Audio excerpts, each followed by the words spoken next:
Hello বন্ধুরা, ছোট রাঁধুনিতে জানাই সকলকে স্বাগত। আজকে আমি আপনাদের সাথে ডাল ডিমের এই রেসিপিটা শেয়ার করব। যারা খেয়েছেন তারা তো জানেন কেমন মজা, আর যারা খাননি তাদের একবার এই রেসিপিটা ট্রাই করার জন্য অনুরোধ রইল। তো চলুন দেখে নিই রেসিপিটা করার জন্য আমি এখানে 2 রকমের ডাল নিয়েছি, মসুর ডাল আর অ্যাঙ্কার ডাল বা কাবলি বুট যা বলেন আপনারা। দুইটা সমান পরিমাণে নিয়েছি আর 2 ঘন্টা মতো ভিজিয়ে রেখেছিলাম। দেখুন ডালগুলো ফুলে ডাবল হয়ে গেছে।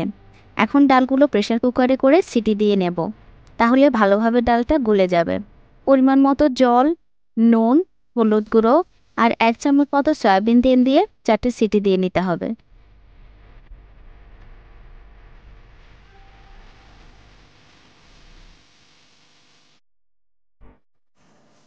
এখন কড়াইয়ে তেল দিয়ে তেলটা গরম হলে ডিম ভেজে নেব। আমি 3টা ডিম সিদ্ধ করে নিয়েছি আর ডিমের গা কাঁটা চামচ দিয়ে খুব ভালো করে ফুটো করে দিয়েছি। তারপর নুন আর হলুদ দিয়ে ডিমগুলো লাল করে ভেজে তুলে নিতে হবে।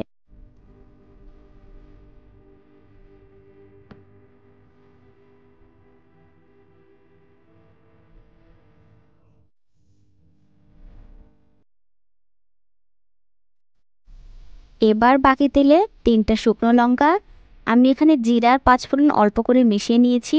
2টা লবঙ্গ, 2টা এলাচ, দারচিনি আর তেজপাতা ফোড়ন দিতে হবে।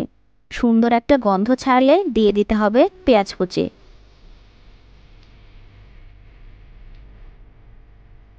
পেঁয়াজটা একটু ভেজে রসুন আর আদা ছেঁচে রেখেছিলাম সেটা দিয়ে দিতে হবে।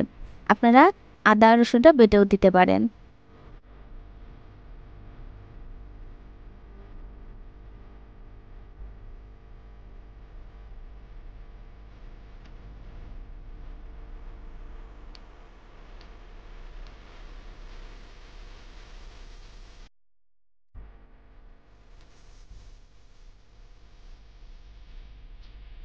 এরপর দিতে হবে পরিমাণ মতো নুন, হলুদ গুঁড়ো আর লঙ্কা গুঁড়ো দিয়ে ভালোভাবে একটু কষিয়ে নিতে হবে।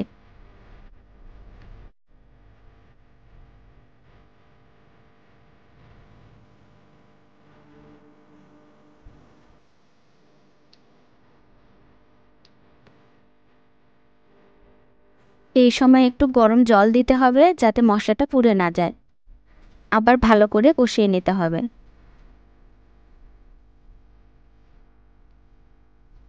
মশলা থেকে তেলটা ছাড়লেই দিয়ে দিতে হবে 2 চামচ জিরা গুঁড়া আর 1 চামচ ধনে গুঁড়া। আবারও সবকিছু ভালোভাবে মিশিয়ে নিতে হবে।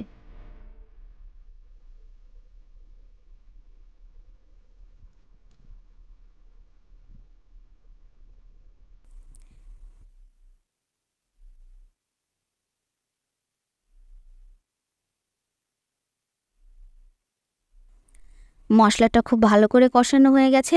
এবার সেদ্ধ করে রাখা ডালটা দিয়ে দিতে হবে। খুব ভালোভাবে নেড়ে ডালের সাথে সব মশলাগুলো মিশিয়ে নিতে হবে।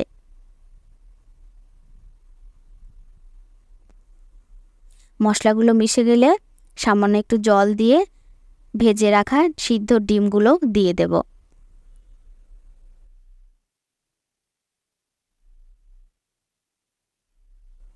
ডিমগুলো দিয়ে 10 মিনিটের জন্য ঢাকা দিয়ে রাখলেই রেসিপিটা তৈরি।